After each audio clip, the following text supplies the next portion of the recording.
আসসালামু আলাইকুম বন্ধুরা, চলুন আজকে দেখব আমরা কিভাবে বদলে গেল একটি গ্রাম। পর্যটকের ছোঁয়ায় পরিবর্তন হয়েছে মৌলভীবাজারের শ্রীমঙ্গলের রাধানগর গ্রাম। দেশি বিদেশি পর্যটকদের কাছে এই গ্রামটি হয়ে উঠেছে প্রিয় গন্তব্য। আধুনিক রিসোর্ট থেকে শুরু করে কটেজ, এমনকি 5 তারা কামানের হোটেল রয়েছে এখানে। শ্রীমঙ্গল শহর থেকে মাত্র 3 কিলোমিটার দূরে রাধানগর গ্রাম। একসময় গ্রামটি ছিল কৃষি নির্ভর, পাহাড়ি টিলার নানান ফসল ফলাতো স্থানীয়রা। তাদের প্রধান আয় ছিল আখ চাষ। আখ থেকে লাভ না হওয়ায় কৃষকরা লেবু, কাঁঠাল আর আনারস চাষে ঝুঁকে পড়েন। এভাবেই চলছিল গ্রামবাসীর জীবন। সবুজ পাহাড় আর নৈসর্গিক সৌন্দর্য ছিল রাধানগর গ্রাম। সেই সৌন্দর্যে মুগ্ধ হয়ে নতুন উদ্যোগ নেন কিছু স্বপ্নবাজ।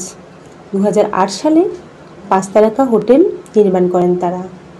যাত্রা শুরু হয় গান সুলতান রিসোর্ট এবং গল্ফের।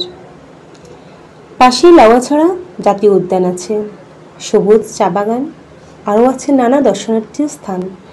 শ্রীমঙ্গলে এলেই সবাই ঘুরতে আসে রাধানগর গ্রামে। সারা বছরই লেগে থাকে পর্যটকদের ভিড়। এ যেন রাধানগরের রূপে মুগ্ধ হয়ে আছে পুরো গ্রামটি।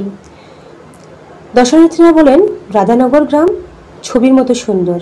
তারা এখানে নিজেদের একটা বাড়ি করার কল্পনার জালও বুনে ফেলেন। এই গ্রামটিকে গ্রাম নয় শহর সেটি নির্ণয় করাও বেশ কঠিন। এটি অনেক ডেভেলপড একটি গ্রাম, তবে আধুনিকায়নের সাথে প্রকৃতির কোনো পরিবর্তন হয়নি। অর্থাৎ এখানে আগেও জোনাকির মেলা বসত, এখনও বসে। পরিবর্তন যা হয়েছে তা হচ্ছে এই গ্রামটির সৌন্দর্যের কথা চারদিকে ছড়িয়ে পড়েছে। এতে সচল হয়েছে স্থানীয় অর্থনীতির চাকা, বাড়ছে কর্মসংস্থান। প্রায় 200 থেকে 250 জন যুবক কাজ করছেন তাতে। এখানে পর্যটকরা প্রতিদিনই ভিড় জমাচ্ছে।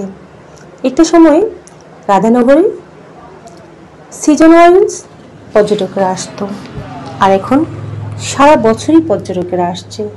তাই স্থানীয় যুবকেরা তাদের জন্মভূমিকে ব্যবসা করার উপযুক্ত স্থান হিসেবে মনে করছে, আর তারা গুছাতে পারছে তাদের বেকারত্ব। তাদের কর্মসংস্থানের সৃষ্টি হচ্ছে তাদের নিজ গ্রামে। নতুন নতুন কর্মসংস্থানের মুখ তারা দেখছে এবং তারা নিজেদেরকে অনেকটা স্বাবলম্বী ভাবছে।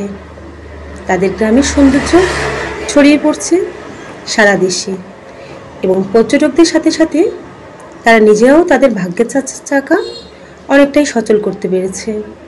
তারা আশাবাদী তাদের এই গ্রামটি ভবিষ্যতে আরও অনেক দূর এগিয়ে যাবে।